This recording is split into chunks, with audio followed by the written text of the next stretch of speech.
Greetings fellow Whovians and welcome to Timey Wimey Review. At the time of recording we are just under 6 months away until we get brand new adventures with our favourite Time Lord in the form of some specials to celebrate the show's 60th anniversary. You know, we've got a whole summer of excitement and anticipation ready for these specials to be broadcast in November. It's fair to say that we've had quite a lot of information regarding these specials so far, so I thought I'll compile it into one video, easy to watch. So please hit the subscribe button, that'll really help out this channel. This is everything we know so far surrounding the Doctor Who 60th anniversary specials.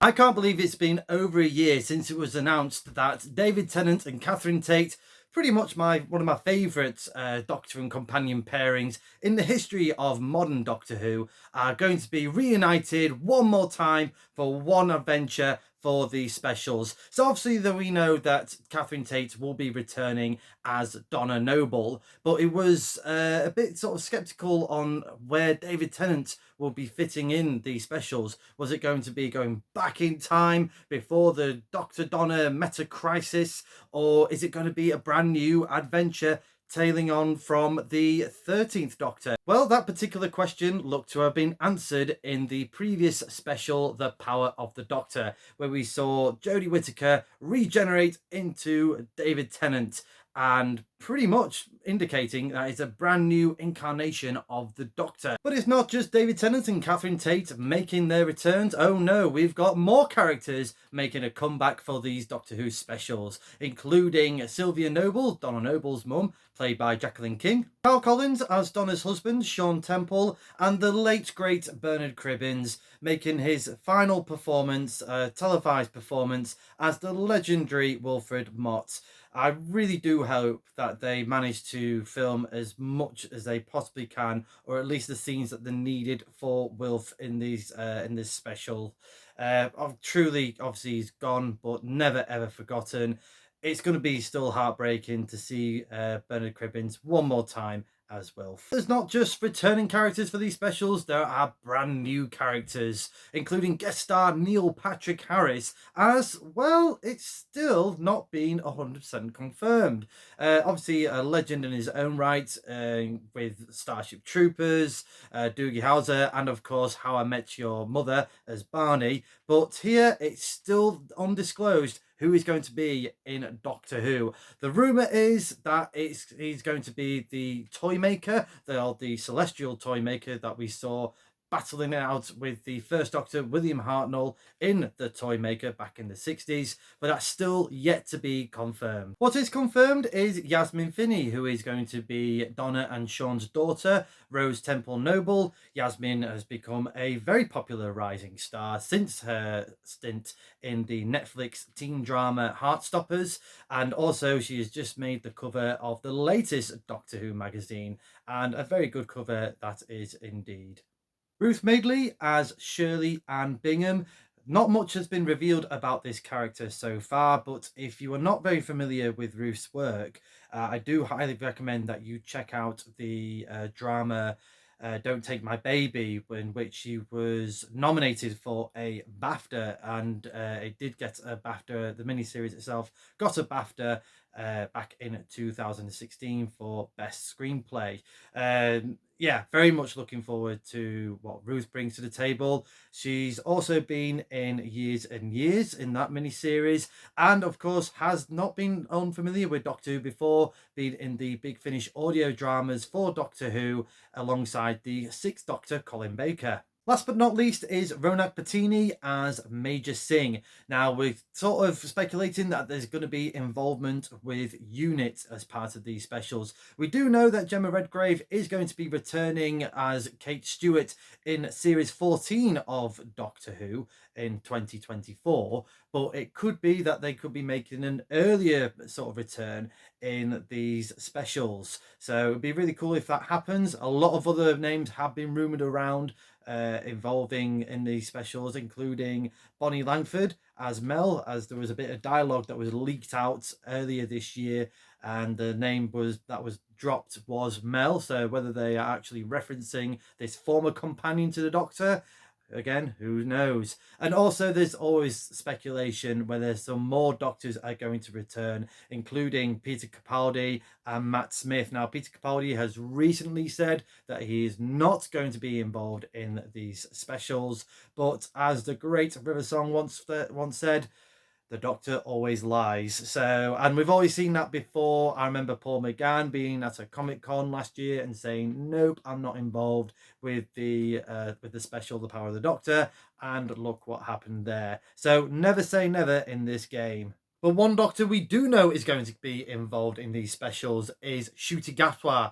He will be making some sort of appearance in these specials as the new Doctor, potentially the 15th Doctor, before he makes his full debut in the Christmas special that's slated to be broadcast during the festive period of 2023, before taking on the role full-time in Series 14 and beyond in the following year. As I said earlier, there are some big returns in front of the camera, but what about behind the camera? Well, there is certainly a big returns here. None other than Russell T Davies is probably going to be one of the biggest ones out of these returns, as he was announced that he is back not only to write for these 3 specials for the 60th anniversary, but he is back as a full-time showrunner for Doctor Who. It's basically a second coming. He's back for another run as showrunner for these specials and beyond. So I know that it's just been leaked out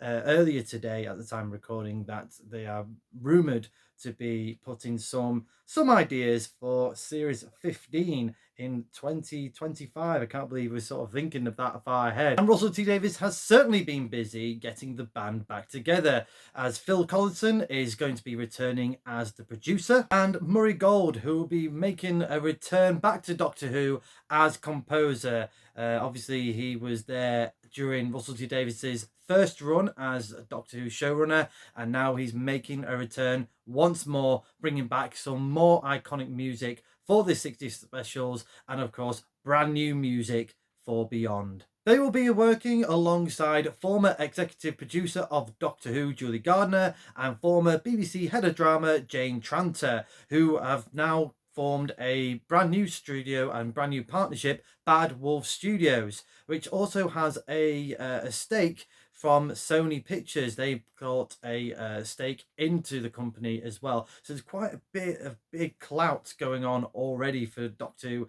that could make it quite grander. Now, it has been mentioned that Russell T Davies has mentioned that although Doctor Who has certainly got a bigger budget, it's not going to be in the millions and millions of dollars that you might see in sort of like American produced TV shows such as House of the Dragon or Game of Thrones or Stranger Things, and of course the big Marvel movies. It's not going to be like that, but again, it's something quite big for Doctor Who, especially if Sony are involved. They can certainly use some of the tech that Sony use in their TV productions, which they have been doing in terms for the Star Wars TV series by using the sort of the bigger sort of projection green screen. So we could be seeing a lot more of that, but a lot more crisper and a lot more better quality than the old school CSOs that we used to see in Doctor Who back in the 70s. This is a joint venture between the BBC and Bad Wolf Studios.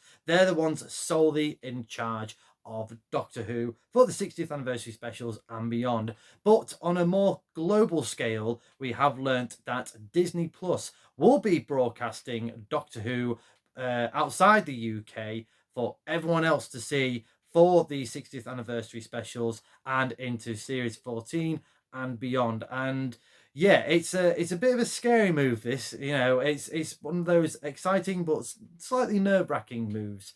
I think absolutely that Doctor Who should be on a global platform like it was when it was in Netflix for quite a number of years. But to have this big sort of relaunch, which I feel that this is what's sort of aiming at for a global sort of relaunch for Doctor Who, then yeah, I'm not going to argue that it's going to be on Disney Plus, which has got a massive footing worldwide, and especially in countries like France and Germany, where Doctor Who is not as prominent and not as well broadcast in those particular countries in Europe, then it's certainly a massive shoo-in. So obviously it's a, people have been a bit nervous. Are Disney Plus going to be, or are Disney going to get a lot of controlling say over Doctor Who?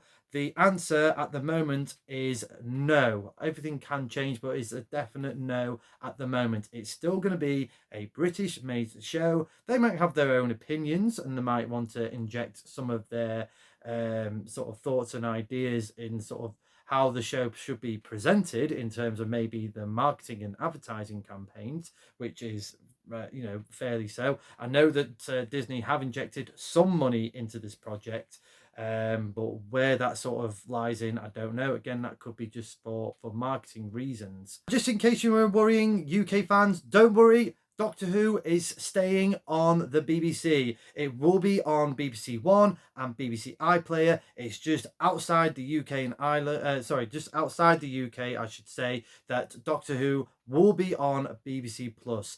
Now, again, it's still don't know how much of the Doctor Who library that Disney Plus are going to be having. My guess is that they're going to have at least the modern era of Doctor Who, so from 2005 onwards.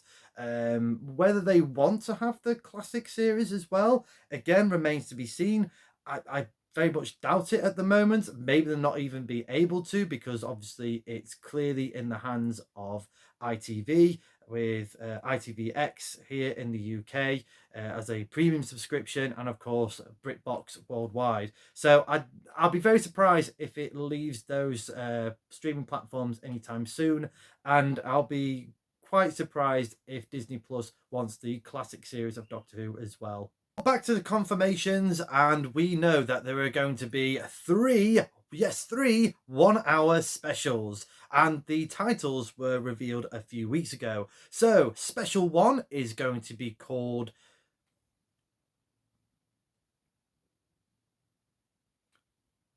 But back to the confirmations, and we know that we're going to get three 1-hour specials, which is going to be broadcast in November. The dates have not yet been confirmed, but it is definitely going to be in November. I'm probably going to be guessing at least one of them is going to be 23rd of November, surely. So, special one has been, the titles have been revealed a few weeks ago after their great little mini trailer during just before the Eurovision Song Contest in the UK. So special one is going to be called The Star Beast, which looks like it's going to be a loosely based adaptation of the Doctor Who and the Star Beast comic strip that was in Doctor Who magazine back in the 1980s, where the Fourth Doctor meets a very furry but very deadly creature in the form of Beep the Meep. Also making their Doctor Who televised debut from the same comic strip is the Wrath Warriors, an insect-like police warrior race, similar to the Jejun, I suppose. These look quite impressive as well. I know David Tennant has gone on to say that he was quite excited that these characters are making their own televised debut in Doctor Who, having been part of the Doctor Who history in the comic strips, and I'm sure quite a lot of people are going to fall in love with Beep the Meep.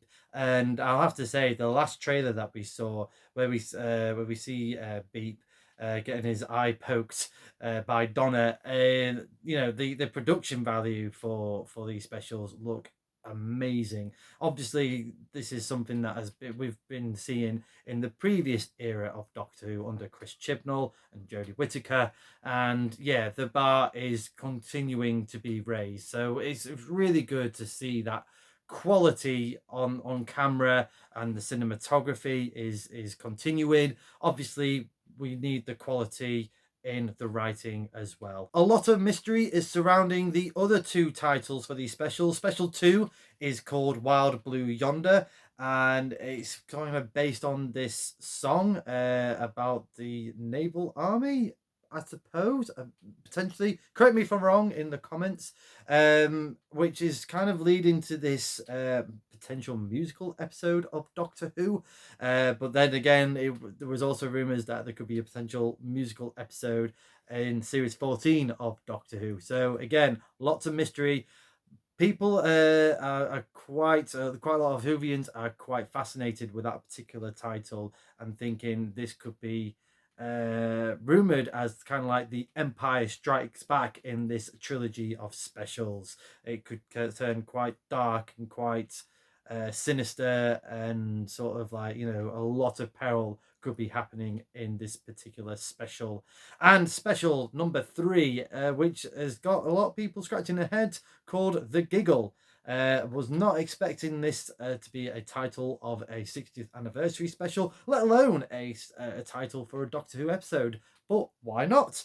Again, let me know in the comments what you think of these title episodes. All 3 of these specials was written by Russell T Davies, but we know that we have 3 separate directors for these specials. Special 1 was directed by Rachel Talalay, who has directed quite a few episodes of Doctor Who, particularly from the 12th era, from Peter Capaldi's era, including Heaven Sent, a fantastic episode. But yeah, some of the more sort of popular 12th Doctor episodes, chances are Rachel was the one directing them. Special 2 is directed by Tom Kingsley, and Special 3 will be directed by Chanya Button. All 3 of these directors are incredibly excited about the new look interior of the TARDIS. Now again, it's still surrounded in mystery. There was this leaked design that was on Twitter quite some time ago that's been deleted since then. But again, a lot of excitement from these directors. So Chanya has gone on to say, oh my gosh, it's enormous. I mean, it's absolutely beautiful. It's sort of church-like in scale, and yet it's also this intimate space that takes you from one place to another to even larger world. Tom Kingsley stated, so much detail and love has gone into it, and thought has gone into it. You can point the camera anywhere and it looks amazing. And Rachel has gone on to say, I was around for the 4 months watching it being built. My director of photography and I were having all these conversations about how to light the wall roundels and things like that, but I just kept thinking it will never be ready in time. So for the fact that in the last couple of days of my contract, we finally got there, it was amazing. So yeah, lots of things to speculate about the TARDIS interior. I think it is going to be probably one of the bigger sets that we have seen in Doctor Who's history. I would say it's definitely the biggest out of the modern era from what they are describing. Probably not as big as the 8th Doctor's TARDIS in the Doctor Who TV movie back in 1996, but probably on a very similar grand scale. Again, very excited to hear this. The rumours being as well that it's going to be wheelchair friendly. It's not going to be many steps and things like that. That was kind of the rumours being put in the UK tabloids, particularly as there was a scene being filmed of Wilf going into the TARDIS, apparently. But again, that remains to be seen. But again, everyone likes a new look of the TARDIS. I think we're going to expect to see that very time soon. We've seen some odd little tiny blink and you miss it clips in these trailers so far. I do think we're going to get at least one more trailer for the 60th anniversary specials. We know that it's all been finished. It's been filmed, so it's all been wrapped up. So it's probably just doing some post-production tweaks here and there. But I know that Catherine Tate and David Tennant have also been going to recent Comic Cons, and they've been keeping very tight lips. They've been doing a very good job of keeping quiet and keeping everything secret as possible, without obviously the permissions of what they can or cannot say. Obviously, we've got San Diego Comic Con coming up very soon, and I'm sure something's going to be announced for Doctor Who. I really have enjoyed seeing all these little news bites and information being feed in drips and drabs. I think that's a good way to go of basically keeping Doctor Who in the public eye, ready for these specials in November. That is everything we know so far regarding the Doctor Who 60th anniversary specials. Again, I feel that we're going to get at least a few more bits of information before these specials are screened in November. Obviously, we've got much more rumours to go through as well. I'm sure that's going to be happening, especially these little bits in the trailer where it's been redacted as if something has been blocked or from view or to hear. So let me know in the comments below your thoughts to everything that's been covered, what rumours that you have heard, and of course, who you would like to see make a return for the 60th anniversary celebrations. Thank you very much for watching. I hope you've enjoyed this video. Please like, share and subscribe. Hit the cloister bell for more notifications. Come say hello and follow me on Twitter at ReviewTimey, and do check out my other fantastic video and fantastic content on the Timey Wimey Review TikTok page and right here on the Timey Wimey Review YouTube channel. Links to all my Twitter, TikTok and obviously YouTube are in the descriptions below. And again, thank you very much for watching. And as a good doctor once said, he's here, driving you mad.